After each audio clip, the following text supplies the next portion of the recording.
आज के मुख्य समाचार। संजौली के बोथवेल में भारी भूस्खलन। सेब सीजन पर संयुक्त किसान मंच की मांगे।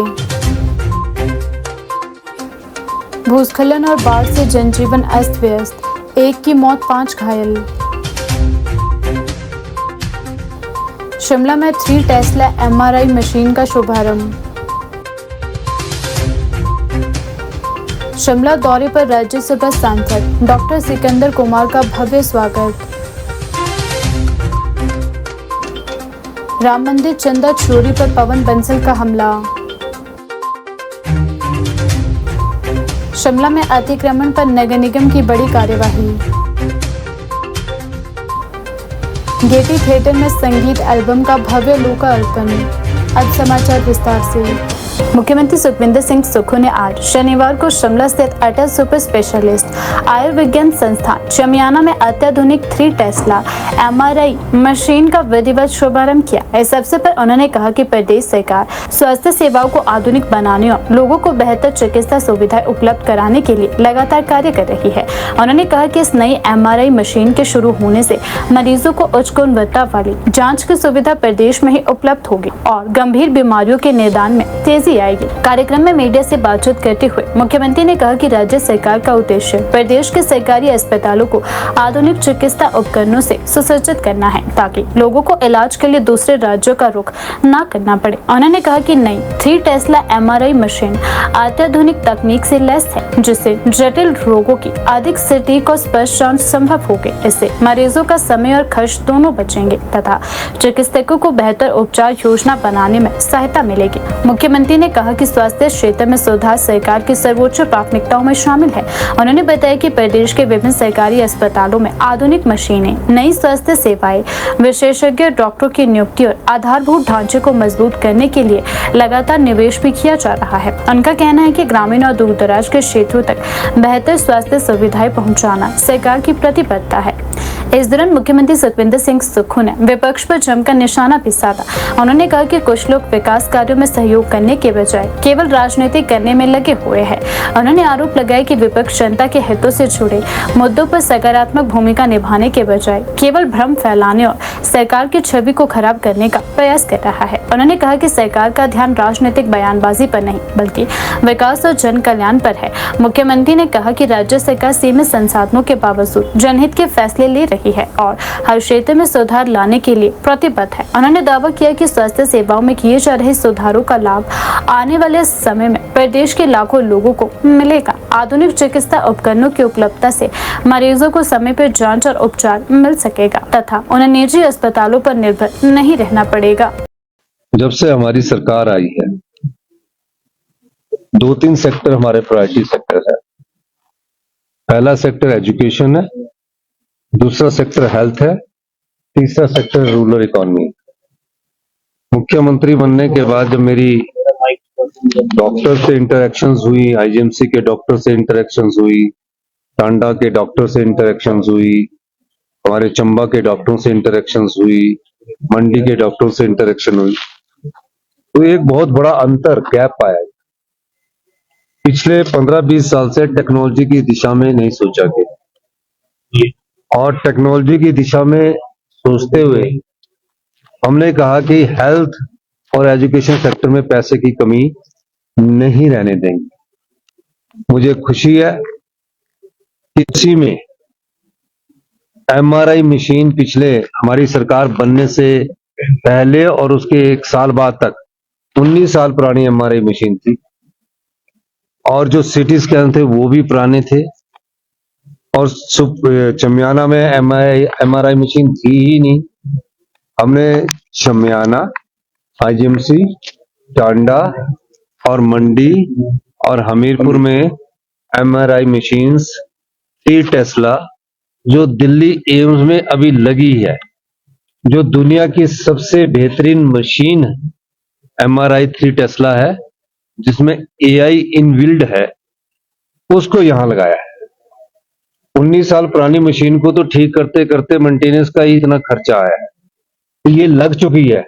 अब जल्दी हम नेर चौक की MRI मशीन का शुभारंभ करेंगे, उद्घाटन करेंगे और मुझे खुशी है कि पहला हिमाचल प्रदेश का रोबोटिक सर्जरी जो चमियाना सुपर स्पेशलिस्ट हॉस्पिटल में हुई है, और उसके बाद ये आईजीएमसी में हुआ, उसके बाद ये नेर चौक में शुरू हो चुकी है और टांडा में शुरू हो चुकी है।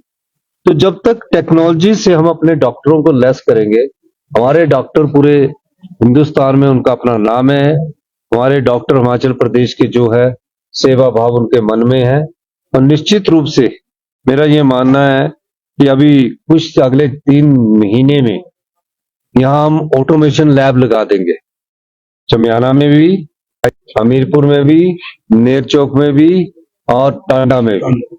ऑटोमेशन लैब का क्या उद्देश्य रह जाता है, जिस तरह रोबोटिक सर्जरी से टेक्नोलॉजी अपग्रेडेशन हुआ, अब रोबोटिक सर्जरी की डेट जो एम्स में है वहां डेट लेनी पड़ती है कि हमें रोबोटिक सर्जरी करवानी है, एमआरआई की डेट लेनी पड़ रही है। हमारा मकसद है कि इन मेडिकल कॉलेज में कोई डेट ना हो, 0 लेवल पर इसको लाया जाए, और जिस दिन पेशेंट आए उस दृष्टिकोण से उसका एमआरआई भी हो, सिटी स्कैन भी हो, पर उसमें अभी कुछ समय लगेगा। 40 साल बिगड़ी व्यवस्था में सुधार करने में कुछ समय लगेगा। जो ऑटोमेशन लैब है, ये जो कर्शना लैब है, ये लैब पैथ है, ये एम्स में जो लगी हुई है, मैं खुद उसको देख के आया हूं, और वर्ल्ड क्लास जो पूरी दुनिया में है, उस ऑटोमेशन लैब को हम चमियाना में लगा रहे हैं, हम आईजीएमसी में लगा रहे हैं, सभी मेडिकल कॉलेज में लगा रहे हैं, और तकरीबन ऑटोमेशन लैब पर हम 125 करोड़ रुपया खर्च करने जा रहे हैं, जिसमें सभी टेस्ट, जिसमें ह्यूमन टच बहुत कम होगा, ऑटोमेटिकली ही वो सारे टॉप के टेस्ट एक ही इससे हो जाएंगे और एग्जैक्ट टेस्ट होंगे। इसमें ह्यूमन जब टेस्ट करते हैं तो उसमें थोड़ी बहुत ऊंचा नीचा हो सकता है, लेकिन ये सब बेस्ट टेस्ट होंगे, और चमियाना सुपर स्पेशलिस्ट हॉस्पिटल को हम बहुत ज्यादा अपग्रेड करने जा रहे हैं ताकि वर्ल्ड क्लास सुविधा यहाँ हो और हमारे हिमाचल के लोगों को सस्ते दामों पर वर्ल्ड क्लास सुविधा यहाँ उपलब्ध हो। अभी जो रोबोटिक सर्जरी है, हम गरीब आदमी को 30,000 रुपए में, 50,000 में चमियाना में रोबोटिक सर्जरी कर रहे हैं। इसकी कीमत कितनी है, और 65,000 रुपया हम इसमें सब्सिडी दे रहे हैं। कितनी दे रहे हैं? 1,15,000 एक ऑपरेशन में जो उसके मशीन्स लगती है वो हम उसकी दे रहे हैं। और यही सर्जरी अगर 50,000 की करवानी हो, बाहर फोर्टिज में करवानी हो, तो 5 लाख रुपया लगता है। एमआरआई करवाना हो और पेट स्कैन करवाना हो तो 20-20, 25-25 हजार रुपया लग रहे हैं। यहाँ सरकारी दाम पर मिल रहे हैं। तो हम हिमाचल के लोगों के लिए मेडिकल हेल्थ को बहुत ज्यादा बढ़ावा दे रहे हैं। अभी समय लगेगा, लेकिन अगले 5 सालों में जो मेडिकल टेक्नोलॉजी और जो मेडिकल सिस्टम में हमने व्यवस्था परिवर्तन किया है, आप पाएंगे डॉक्टर्स की नियुक्ति हो रही है, असिस्टेंट प्रोफेसर की नियुक्ति हो रही है, और पे स्केल भी हम इनका अच्छा करने जा रहे हैं जहां हमें डॉक्टरों की कमी पाई गई है। अखिल भारतीय कांग्रेस कमेटी के सदस्य एवं पूर्व केंद्रीय मंत्री पवन कुमार बंसल ने शनिवार को आयोजित पत्रकार वार्ता में राम मंदिर चंदा चोरी मामले को लेकर केंद्र सरकार पर तीखा निशाना साधा।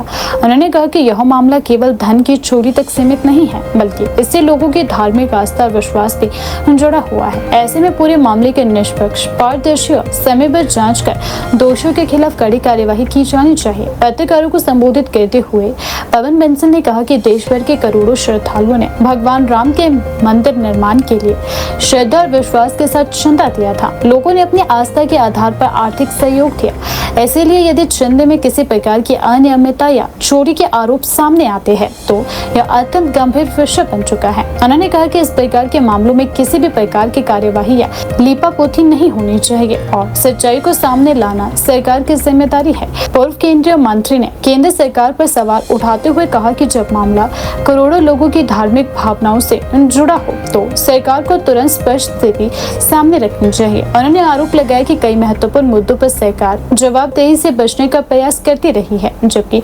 लोकतंत्र में पारदर्शिता और जवाबदेही सबसे महत्वपूर्ण होती है। उन्होंने कहा कि जनता जानना चाहती है कि यदि कहीं गड़बड़ी हुई है तो इसके लिए जिम्मेदार कौन है और उनके खिलाफ क्या कार्यवाही की गई है। पवन बंसल ने कहा कि कांग्रेस पार्टी किसी भी धार्मिक संस्था या आस्था के खिलाफ नहीं है, बल्कि यह केवल पारदर्शिता और जवाबदेही की पक्षधर है। उन्होंने कहा कि यदि किसी प्रकार की वित्तीय अनियमितताएं सामने आती है तो उसकी निष्पक्ष जांच होना आवश्यक है, चाहे मामला किसी भी संस्था या संगठन से जुड़ा हो। कानून सभी के लिए समान होना चाहिए और दोषियों को उनके प्रभाव या पद के आधार पर किसी प्रकार की राहत नहीं मिलनी चाहिए। उन्होंने कहा कि देश की जनता ने राम मंदिर निर्माण के लिए पूरी निष्ठा और विश्वास के साथ योगदान दिया था, इसलिए सरकार और संबंधित संस्थाओं का दायित्व बनता है कि चंदे के उपयोग और उससे जुड़े सभी मामलों में पूरी पारदर्शिता बनाए रखे। उन्होंने मांग की कि पूरे मामले की स्वतंत्र एजेंसी से जांच करवाई जाए और जांच रिपोर्ट सार्वजनिक की जाए ताकि लोगों के मन में किसी प्रकार का संदेह न हो। ट्रस्ट की घोषणा, मंदिर की घोषणा प्रधानमंत्री ने खुद, श्री नरेंद्र मोदी ने खुद लोकसभा में की, यानी कि उन्होंने पूरे का पूरा उसका श्रेय खुद लिया और 15 मेंबर्स का जो ट्रस्ट बना उसमें से 12 ट्रस्टीज को मनोनीत किया गया और उसके बाद 2 लोग, एक नुमाइंदा प्राइम मिनिस्टर ऑफिस का और एक नुमाइंदा गृह मंत्रालय का उसमें है। उन्हीं के मर्जी के साथ जनरल सेक्रेटरी बने, उसमें स्पेशल इन्वाइटी आए गए, सभी जितने भी उसमें नियुक्तियां हुई सब ये सरकार ने किया। और यहाँ तक कि आरटीआई एक्ट आप जानते हैं बहुत बड़ा क्रांतिकारी कानून हिंदुस्तान में है। उस कानून के तहत कोई भी इंसान किसी तरह की सरकार से कोई पूछना चाहता है, उसको अधिकार है कि वो सूचना ले पाए। इसको विशेष तौर से आरटीआई कानून से बाहर कर इन सब चीजों के हमें खिलाफ नहीं था, किसी ने कोई इस पे उंगली नहीं उठाई। सरकार उन्होंने अपनी मर्जी के हिसाब से किया, लेकिन कुछ समय के बाद ही सामने बहुत बड़े बड़े घोटाले, बहुत बड़ी पैसा वहां से गायब होने की खबरें आनी शुरू हुई। वहां सिस्टम लगे हुए थे, आप सब जगह जानते हैं, सीसीटीवी कैमरा लगे होते हैं, उनके प्रोटोकॉल होता है, रूल्स के नॉर्म्स होते हैं, उनको समय के साथ डाइल्यूट कर दिया गया ताकि सब चीज रिकॉर्ड उस हिसाब से नहीं हो पाई। और पिछले कुछ समय से सामने करोड़ों रुपए का वहां से घोटाले सामने नजर आए, जो लोगों ने चढ़ावे दिए, चंदे दिए, अपनी जवाहरात अपने गहने भी दे दिए, सब लोग चीजों में उसमें आस्था रखते हुए वहां सभी ने उसमें दिया। क्योंकि भगवान राम जी एक पॉलिटिकल पार्टी के भगवान नहीं है, वो हमारे सभी के हैं। सभी लोगों ने जी जान के साथ वहां किया, लेकिन सवाल से बहुत बड़े उठ जाते हैं जब इतना पैसा वहां से गायब हुआ, ये किसने खाया, क्या हुआ, किनकी उनको सुरक्षा संरक्षण किनका था उनके पास, किनकी हिफाजत उनको मिलती रही, इसके कारण ये हुआ। ये कोई आम ट्रस्ट नहीं था। आम ट्रस्ट के पास कोई सामान्य कोई ऐसा नहीं था, कोई उनके पास संस्था है, कोई संस्थान है, नहीं था। ये विशेष तौर से ये ट्रस्ट बना। उस ट्रस्ट जैसे अभी कहा, शरीर उनके संचालन उनके हाथ में था। तो जब इतने पैसे का वहां से घोटाला हुआ, गायब हो गया, तो ये बात सिर्फ वहां के जो डोनेशन कक्ष है, वो डोनेशन रूम है जहाँ गिनती होती है, वहां तक सीमित नहीं रहता, उसे बहुत आगे बढ़ जाता है। यूपी सरकार ने एसआईटी बना, उनके जो चंपत राय हैं, जो उसके जनरल सेक्रेटरी थे, प्रेसिडेंट मिश्रा थे, गिरी हैं, 2 लोगों ने इस्तीफा दिया। किस कारण इस्तीफा दिया उन्होंने? क्योंकि उन्होंने महसूस किया कि अब हम पकड़े जा चुके हैं, अब चीजें ये सामने आ चुकी हैं। लेकिन सरकार ने उसके बाद केंद्र सरकार ने जिसकी इसलिए जिम्मेदारी दे रखी थी, उन्होंने इसमें कोई काम आगे नहीं किया। आज के दिन बहुत बड़े सवाल ये लोगों के सामने उठते हैं। आप अगर कितना ज्यादा इस्तेमाल आप लोगों ने भी, आप बहन भाइयों ने भी किया होगा आरटीआई का, आप सवाल काट के देखने आएगा कि this is not covered under the RTI. ये अक्सर ऐसा क्यों है, और सिर्फ यहाँ तक सीमित नहीं रहता, उसके पैसे गायब हुए, उसमें से 80 लाख रुपया एक जगह से रिकवर हो गया, 2 गाड़ियां मिली और 8 लोग उन्होंने गिरफ्तार भी कर दिए। लेकिन उन लोगों को गिरफ्तार किया जो नीचे वाले, ऊपर किसका हाथ इसमें है, किसकी मिली भगत इसमें है, इस चीज हमारे सामने बहुत बड़े सवाल पैदा होते हैं। आज वो लोग जिन्होंने आस्था के साथ, जिसने जो राधे जिनकी करते थे, राम के नाम पे पैसा दिया, वो वहां से लूटा गया। राम के नाम पे वोट बटोरे गए, राम के नाम पे लूट हुई है, नोट भी इकट्ठे हो गए हैं राम के नाम। और ऐसा महसूस होता है आज कि ये कोई अकेली एक दुखी कोई इधर उधर आइसोलेटेड इंस्टेंस नहीं है, ये तो एक अयोध्या को उन्होंने बिजनेस मॉडल बना दिया, क्योंकि पूरे देश के लोग बड़ी तादाद में वहां जाना चाहते हैं। सब लोग चाहे वहां अपनी श्रद्धा के हिसाब से, अपनी क्षमता के हिसाब से जितना जितना कोई आदमी अपना चढ़ावा दे सकता है, चढ़ावा देता है श्रद्धा के साथ, पूरे एक अदब के साथ। इस कारण ये वहां तक नहीं है। ऐसा नहीं हो सकता कि आप एक घर पे दावा करेंगे ये घर मेरा है, घर की चाबी आपके पास हो, घर में रहते आप खुद हो, लेकिन अगर घर में डकैती हो गई तो आप अपने आप को पंजाब समझते हो, आप अपने आप को स्ट्रेंजर बना देना चाहते हैं, ये नहीं चाहते। इस कारण आज बहुत अहम सवाल सामने उठते हैं और वो सवालों को मैं आपसे पास मामूली से जिक्र करना चाहूंगा कि ये चीज आज हम उनसे मांग करते हैं। सबसे पहले बात तो ये है कि क्या प्रधानमंत्री जिन्होंने बहुत बड़े दावे करके, जिसके नाम पे सरकार आ गई, पार्लियामेंट में जैसे मैंने अभी आपके सामने अर्ज की, पार्लियामेंट में खुद घोषणा की, क्या उनसे आज तक कोई विचार नहीं आना चाहिए था? चुप्पी साधे क्यों हुए? क्यों नहीं किसी बात में कहा? क्या बड़े लोगों की जिम्मेदारी हुई? क्या वो काम बिल्कुल नीचे लोगों ने किया है?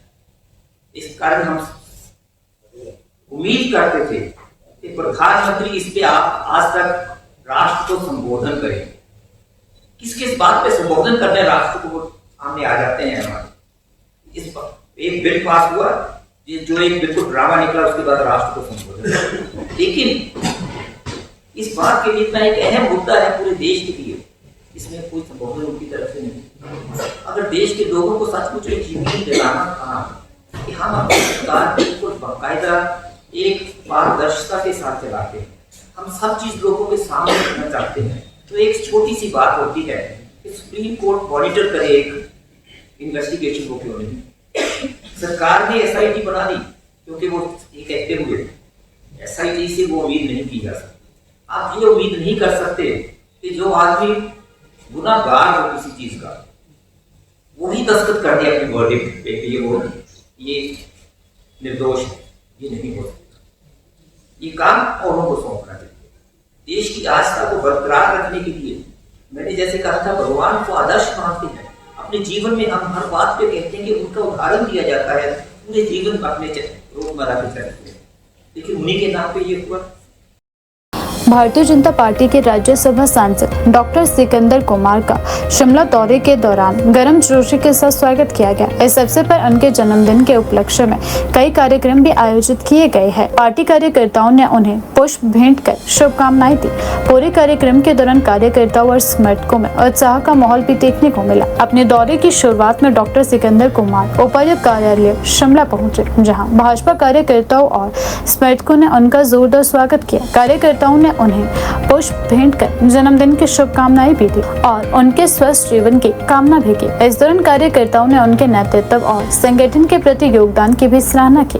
सांसद ने सभी का अभिवादन स्वीकार करते हुए उनके स्नेह और सम्मान के लिए भी आभार व्यक्त किया। इसके बाद राज्यसभा सांसद शिमला के ऐतिहासिक लोअर बाजार पहुंचे, जहां व्यापार मंडल एवं स्थानीय व्यापारियों ने उनका स्वागत किया। व्यापारियों ने उन्हें पुष्पमाला पहनाकर सम्मानित किया और जन्मदिन की बधाई देते हुए उनके अच्छे स्वास्थ्य तथा लंबे सार्वजनिक जीवन की कामना भी की। व्यापार मंडल के प्रतिनिधियों ने कहा कि डॉक्टर सिकंदर कुमार हमेशा जनता और व्यापारियों के मुद्दों को गंभीरता से उठाते रहे हैं तथा प्रदेश के विकास और जनहित से जुड़े विषयों पर सक्रिय भूमिका निभाते हैं। इस अवसर पर व्यापारियों स्थानीय नागरिकों के साथ आत्मीय मुलाकात के दौरान डॉक्टर सिकंदर कुमार ने सभी का आभार व्यक्त करते हुए कहा कि जनता का स्नेह और विश्वास ही उनके सार्वजनिक जीवन की सबसे बड़ी ताकत है। उन्होंने कहा कि उन्हें जो सम्मान और प्यार मिल रहा है वह उनके लिए किसी भी पुरस्कार से बढ़कर नहीं है।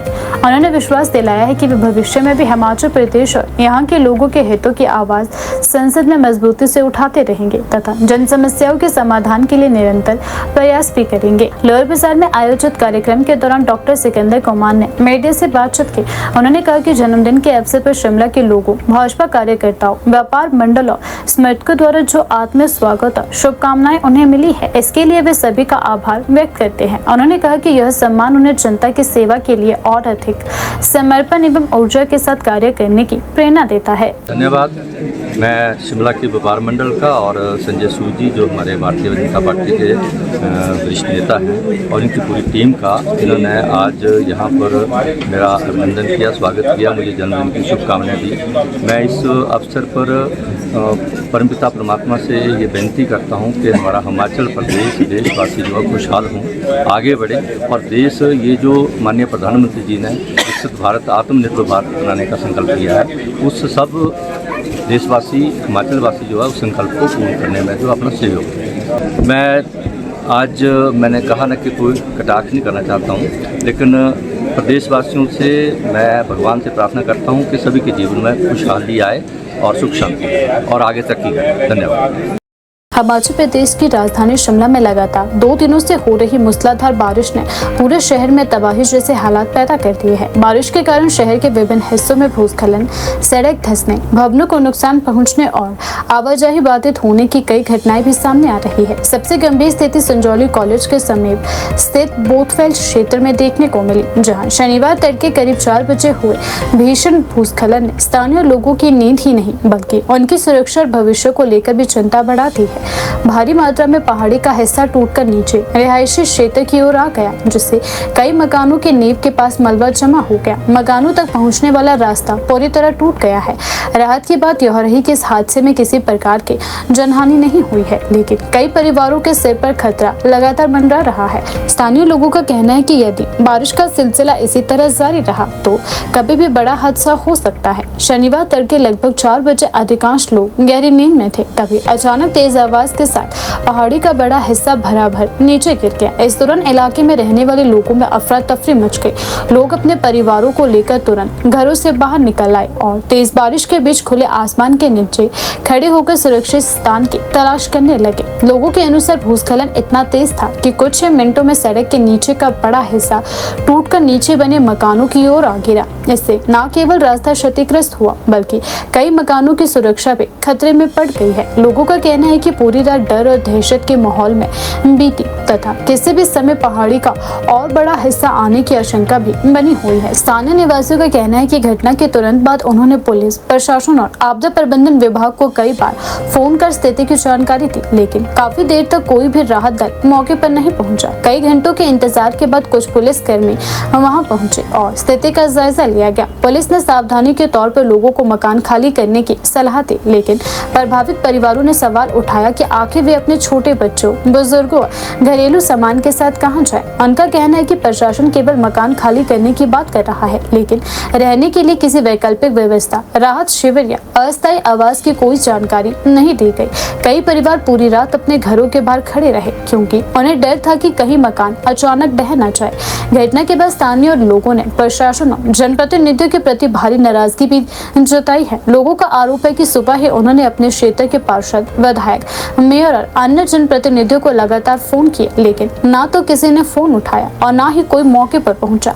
प्रभावित लोगों का कहना है कि चुनाव के समय जनप्रतिनिधि जनता के बीच पहुंचते हैं, लेकिन संकट की घड़ी में कोई भी उनके सुध लेने नहीं आया।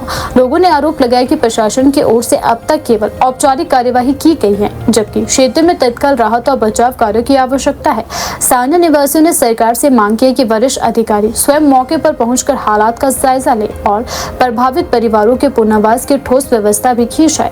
भूस्खलन के पीछे स्थानीय लोगों ने क्षेत्र में चल रहे एक निजी निर्माण कार्य को जिम्मेदार ठहराया है। उन्होंने आरोप लगाया कि नगर निगम से अनुमति मिलने के बाद पहाड़ी की बड़ी पैमाने पर खुदाई की गई, जिससे उसकी प्राकृतिक मजबूती कमजोर हुई है। लगातार हो रही बारिश के कारण खुदाई वाला हिस्सा पानी से भर गया और मिट्टी खिसकने लगी, जिसके चलते अंततः इतना बड़ा भूस्खलन हुआ है। लोगों का कहना है कि यदि निर्माण कार्य वैज्ञानिक मानकों के अनुसार किया जाता और पहाड़ी को उचित सुरक्षा दी जाती तो शायद यह स्थिति पैदा नहीं होती। स्थानीय लोगों ने मांग की कि निर्माण कार्यों को तत्काल प्रभाव से बंद किया जाए, संबंधित एजेंसियों की भूमिका की निष्पक्ष जांच करवाई जाए और पूरे क्षेत्र का विस्तृत भू वैज्ञानिक सर्वेक्षण करवाया जाए ताकि भविष्य में इस प्रकार की घटनाओं को रोका जा सके। सिर्फ बोटफेल ही नहीं बल्कि शिमला के कई अन्य हिस्सों में भी बारिश ने भारी तबाही मचाई है। राजधानी क्षेत्र में हुए भूस्खलन की चपेट में आने से 2 वाहन मलबे में दब गए। हालांकि इस घटना में किसी के भी घायल होने की सूचना प्राप्त नहीं हुई है, लेकिन वाहन पूरी तरह क्षतिग्रस्त हो गए हैं। वहीं मिनी कुफ्टाधार में सड़क का एक बड़ा हिस्सा धंस जाने से स्थानीय लोगों की आवाजाही भी प्रभावित हुई है। शांकली क्षेत्र में भी एक भवन का हिस्सा गिर गया, जिसके बाद आसपास के लोगों में दहशत फैल गई। प्रशासन ने सावधानी के तौर पर प्रभावित भवन के आसपास लोगों की आवाजाही सीमित कर दी है और क्षेत्र की निगरानी भी की जा रही है। शहर के कई इलाकों में छोटे बड़े भूस्खलन होने से सड़कें बाधित हुई है और यातायात भी प्रभावित हुआ है।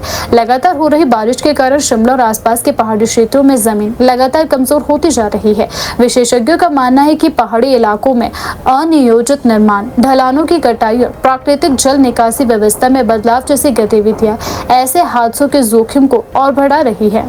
हिमाचल प्रदेश में शुरू होने जा रहा सेब सीजन को लेकर संयुक्त किसान मंच ने अपनी तैयारियों और मांगों को सामने रखा है। जुब्बल में आयोजित एक प्रेस वार्ता के दौरान संयुक्त किसान मंच के संयोजक हरीश चौहान ने कहा कि प्रदेश के लाखों बागवानों की आजीविका से जुड़े सेब सीजन को सफल बनाने के लिए सरकार, बागवानी विभाग, APMC, विपणन एजेंसियों और जिला प्रशासन को समय रहते सभी आवश्यक व्यवस्थाएं सुनिश्चित करनी होगी। हरीश चौहान ने कहा कि सेब प्रदेश की अर्थव्यवस्था की रीढ़ है और हर वर्ष लाखों किसानों की आय इसी फसल पर निर्भर करती है। ऐसे में सीजन के दौरान किसी भी प्रकार की अव्यवस्था का सीधा असर बागवानों की आय पर पड़ता है। उन्होंने कहा कि मंडियों में पर्याप्त व्यवस्थाएं, परिवहन सुविधा, पैकेजिंग सामग्री की उपलब्धता और सड़कों की स्थिति दुरुस्त करना सरकार की प्राथमिक जिम्मेदारी है।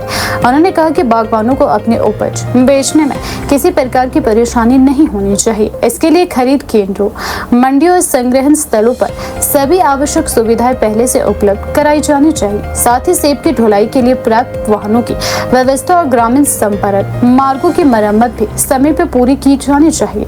प्रेस वार्ता में हरीश चौहान ने कहा कि संयुक्त किसान मंच लगातार किसानों और बागवानों से जुड़े मुद्दों को सरकार के समक्ष उठाता रहा है। उन्होंने मांग की कि सेब सीजन के दौरान किसानों के हितों की रक्षा के लिए पारदर्शी खरीद व्यवस्था लागू की जाए तथा किसी भी स्तर पर बागवानों का आर्थिक शोषण न होने दिया जाए। इस चीज़ को दिखाने की कोशिश की कि ग्रोवर्स की क्या समस्याएं हैं, आपने भी सुनी। आज गत वर्ष की भांति हर वर्ष ही होता है, ग्रोवर्स की मीटिंग बुलाई जाती है और उसकी अध्यक्षता माननीय SDM साहिब करते हैं। सारे डिपार्टमेंट के ऑफिसर्स होते हैं, ग्रोवर्स एसोसिएशंस, प्रधान लोग, ये पहले बार इंट्रोड्यूस किए हैं प्रधान लोग।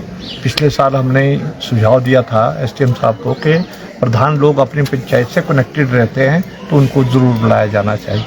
तो जैसे भाड़ा तय करना, पैकेज मटेरियल पूरा है कि नहीं, एस्टीमेट कितना है क्रॉप का, इस तरह के MIS में कहाँ सेंटर खुलने और जल्दी खुलने चाहिए, तो HPMC और हिमफेड के पास तो नहीं है, प्रयासरत है। अगर होते हैं तो उसका तो मैं भी निदेशक हूँ। और लोगों का किराए भाड़े फिक्स होने चाहिए, वो पेटियों का रेट है, चाहे गाड़ियों के रेट है, हर तरह की सारी बातों पे चर्चा होती है। बाकी सुझाव लोगों से मांगे जाते हैं। तो सबने सहमति प्रकट की कि एक तो जो किराया है जो पिछले साल पिकअप का था वो इस साल भी स्थिर रहे, ट्रकों का भी स्थिर रहे और उनके लाइसेंस वगैरह चेक करें। ये निर्देश SDM साहब ने दिए और ग्रोवर्स ने ये सहमति जताई, जिसमें हमारे स्टेट के प्रेसिडेंट हरीश चौहान जी भी थे और साथ हैं। सबकी एक सहमति बनी कि किराया नहीं बढ़ाया जाना चाहिए। किराया पहले पिछले साल भी कुछ ज़्यादा बढ़ा था तो लोगों ने ऑब्जेक्शन नहीं किया। एक तो इस बारी फसल लोअर हाइट और मिडल हाइट में बहुत कम है। हम नहीं चाहते हैं कि हम बाहर से ट्रक मंगवाएं, अपने लोगों को काम मिले, तो आप भी हमारा साथ दें। तो इस तरह से ये नियंत्रण कक्ष खोले गए हैं। जैसे कुड्डू बैरियर है, खड़ा पत्थर है, ये गत वर्ष भी ऐसे ही होता रहता था। ये सारी सेफ्टी मेजर्स एडमिनिस्ट्रेशन लेता है और SHO साहब को भी निर्देश दिए गए कि जहाँ जहाँ आपके रेड पॉइंट्स हैं वहाँ समाधान निकालने की कोशिश करें। गलत हो जाता है, जाम लगते हैं, इसका सामना ना करना पड़े तो सारी सुविधाएं लोगों को मिलनी चाहिए। सर हमने पिछली बार देखा था कि जो यहाँ पर बोरियाँ जो हमने देखी बहुत सारी सड़कों पर थी, से सर यहाँ पर प्रदूषण को भी यहाँ पर काफ़ी नुकसान यहाँ पर हुआ है। इस बार सर किस तरीके के निर्देश यहाँ पर रहे, क्या कुछ यहाँ पर निकल के आया है? ये सरकार का फैसला था। इसमें 2 एजेंसियां काम करती थी, एक HPMC, एक हिमफेड से ये काम वापस लिया गया। एक एजेंसी के गले में रह गया, वो मैनेजमेंट हुआ नहीं टाइम से, मैन पावर कम थी। अब उठाना तो कहीं से ना कहीं से उठा।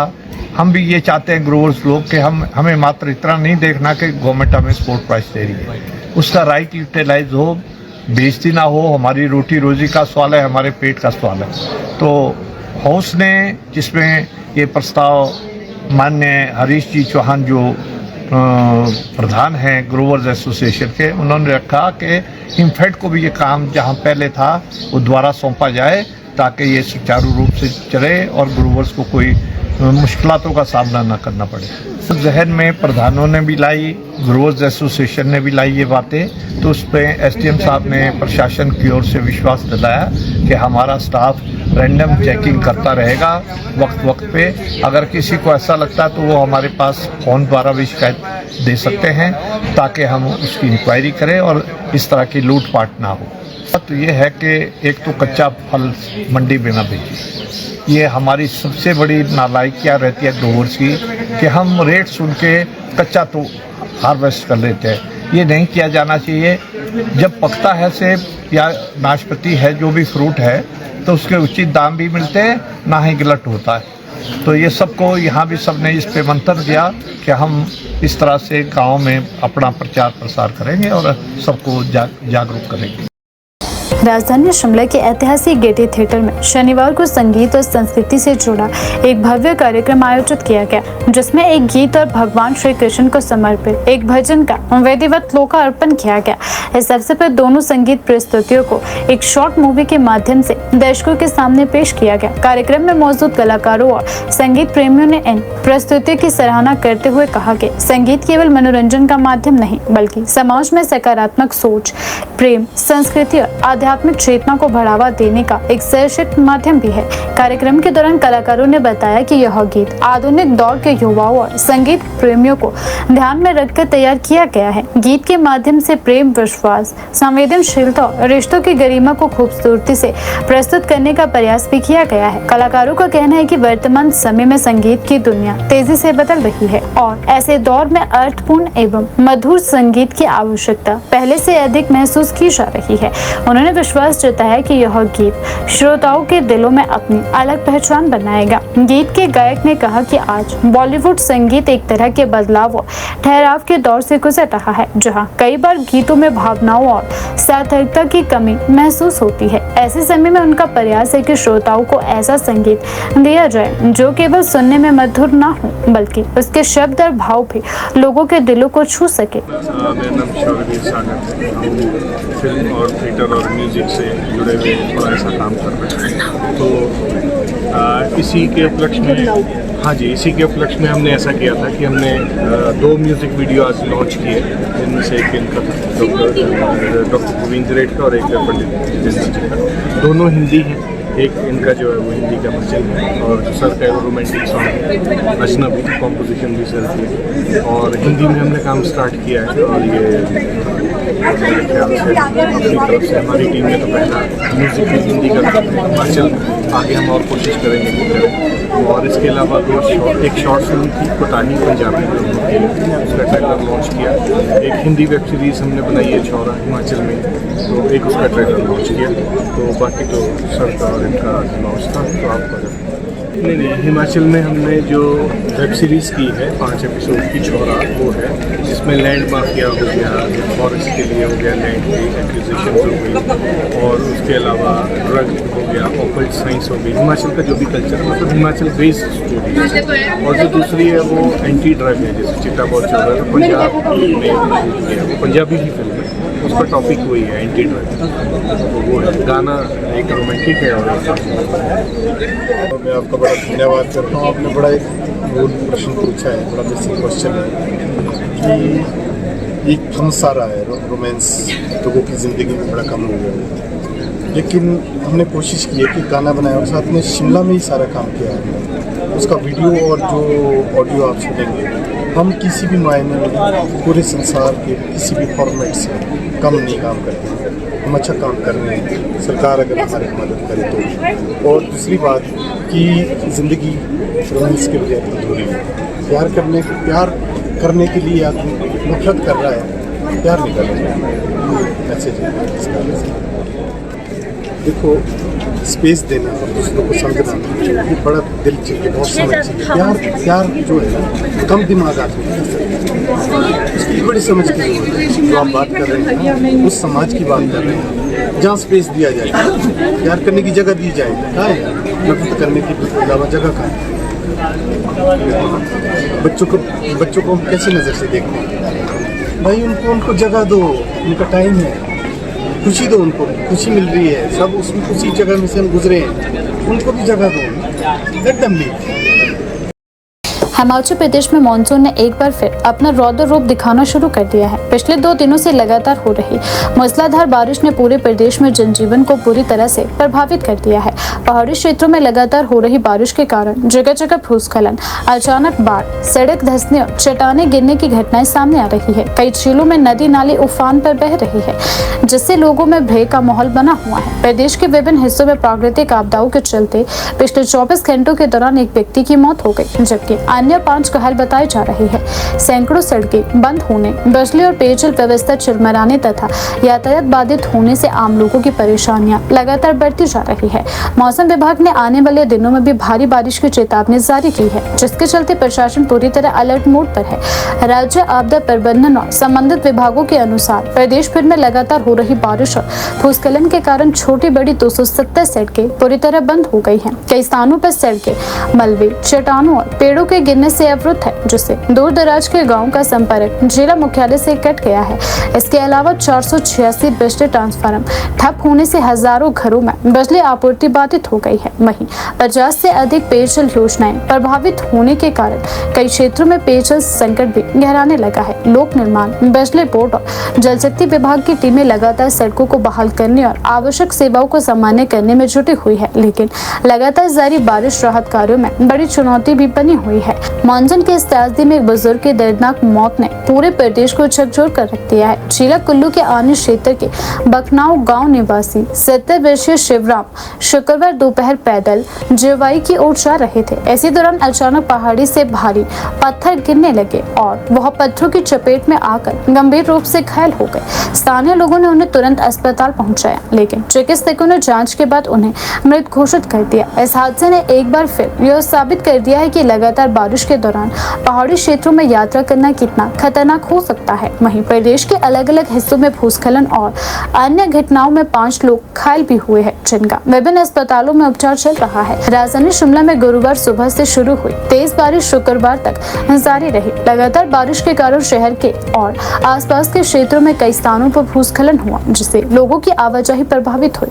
कई सड़कों पर मलबा आने से यातायात भी बाधित रहा, जबकि कुछ स्थानों पर सड़कें आंशिक रूप से धंस गई। प्रशासन ने संवेदनशील इलाकों में रहने वाले लोगों को विशेष सतर्कता बरतने और अनावश्यक रूप से घरों से बाहर न निकलने की सलाह दी है। कई स्थानों पर नगर निगम और प्रशासन की टीमें मलबा हटाने और जल निकासी व्यवस्था को दुरुस्त करने में जुटी रही। शिमला के अलावा प्रदेश के अन्य जिलों में भी बारिश ने भारी तबाही मचाई। रामपुर क्षेत्र में गांधी खड्ड का जलस्तर अचानक बढ़ने से सड़क का एक बड़ा हिस्सा बह गया, जिसके कारण क्षेत्र की चौथी पंचायत का सड़क संपर्क पूरी तरह टूट गया। स्थानीय लोगों को आवश्यक सामान और स्वास्थ्य सेवाओं के लिए भारी परेशानियों का सामना भी करना पड़ा। प्रशासन ने वैकल्पिक मार्ग तलाशने का प्रयास शुरू कर दिया है, लेकिन लगातार बारिश के कारण राहत कार्य प्रभावित हो रही है। वहीं चंबा जिले में भरमौर पठानकोट राष्ट्रीय राजमार्ग पर खड़ा मुख के समीप पहाड़ी से भारी चट्टानें गिरने के कारण राष्ट्रीय राजमार्ग करीब 4 घंटे तक बंद रहा।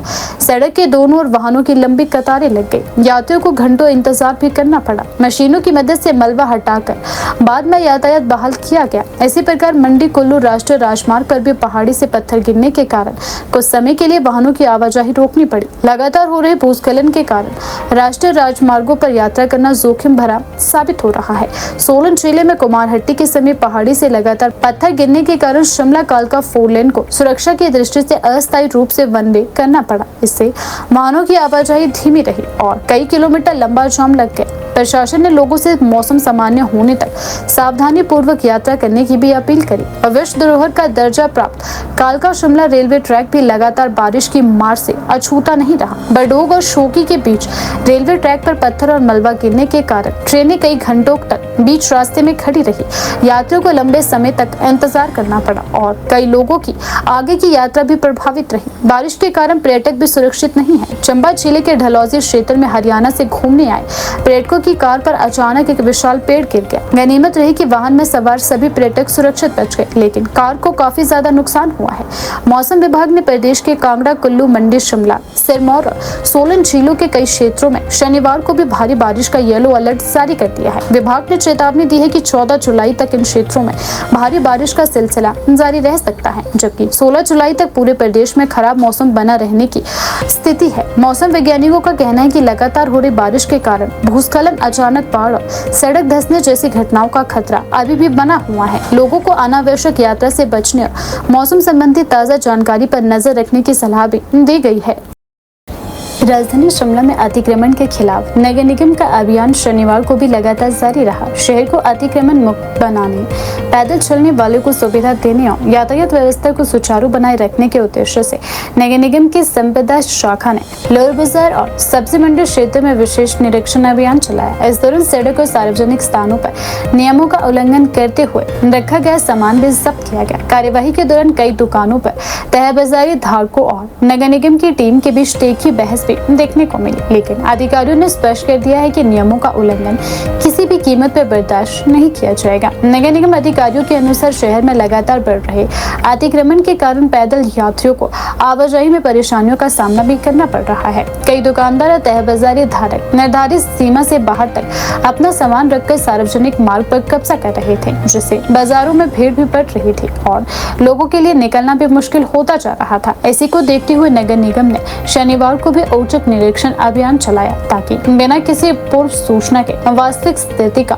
आकलन किया जा सके। अभियान के दौरान नगर निगम की टीम सबसे पहले लोअर बाजार पहुंची, जहां दुकानदारों और तहबाजारियों पर बैठे विक्रेताओं के लाइसेंस की भी जांच की गई। अधिकारियों ने यह भी देखा कि विक्रेता नगर निगम द्वारा निर्धारित सीमा के भीतर व्यापार कर रहे हैं या नहीं।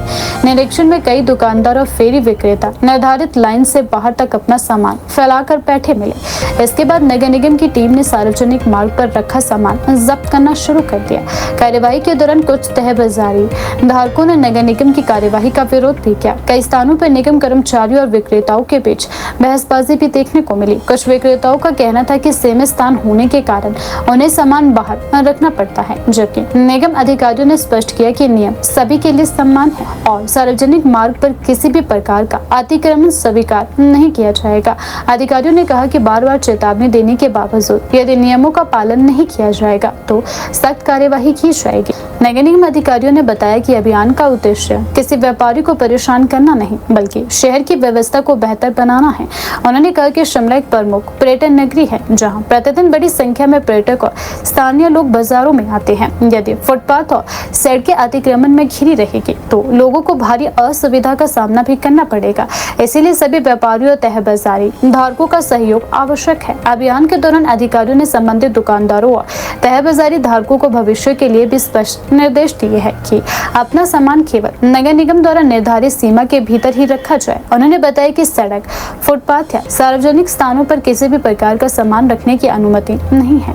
अधिकारियों ने यह भी कहा कि यदि दोबारा नियमों का उल्लंघन पाया गया तो केवल सामान जब्त करने तक कार्यवाही सीमित नहीं रहेगी, बल्कि नगर निगम अधिनियम के तहत जुर्माना, लाइसेंस रद्द करने और अन्य कानूनी कार्यवाही भी की जा सकती है। नगर निगम शिमला ने शहर के सभी व्यापारियों, दुकानदारों और तहबाजारी धारकों से अपील की है कि वे शहर की स्वच्छता, सुंदरता और यातायात व्यवस्था बनाए रखने में सहयोग करें। निगम का कहना है कि अतिक्रमण केवल प्रशासन की समस्या नहीं, बल्कि पूरे शहर की व्यवस्था और नागरिक सुविधाओं से जुड़ा मुद्दा है। यदि सभी व्यापारी निर्धारित नियमों का पालन करेंगे तो बाजार अधिक व्यवस्थित रहेंगे और आम लोगों के साथ साथ पर्यटकों को भी बेहतर सुविधाएं मिलेगी। नगर निगम ने यह भी स्पष्ट किया कि अतिक्रमण के खिलाफ विशेष अभियान आने वाले दिनों में भी लगातार जारी रहेगा। शहर के विभिन्न बाजारों, व्यावसायिक क्षेत्रों, सार्वजनिक स्थानों पर नियमित निरीक्षण किए जाएंगे और जहां भी नियमों का उल्लंघन मिलेगा वहां बिना किसी भेदभाव के कार्यवाही की जाएगी। निगम अधिकारियों ने कहा कि अभियान का उद्देश्य शहर को अतिक्रमण मुक्त, स्वच्छ, व्यवस्थित बनाना है ताकि शिमला की पहचान एक सुंदर और सुव्यवस्थित पर्यटन नगरी के रूप में और अधिक मजबूत हो सके। कितनी बार बोलना आपको? 3-4 बार तो आपको वार्निंग देके गया आपको। बस मैं माल खत्म कर रहा अभी भी माल खत्म ही कर रहा। 1 महीने से माल ही खत्म हो रहा है। 1 महीने से तेरा माल नहीं खत्म हो रहा। खोल रहा था मैंने सारा माल पीछे करो यार, राणा जी इनको पीछे करो यार। आ जाओ यार, पीछे करो।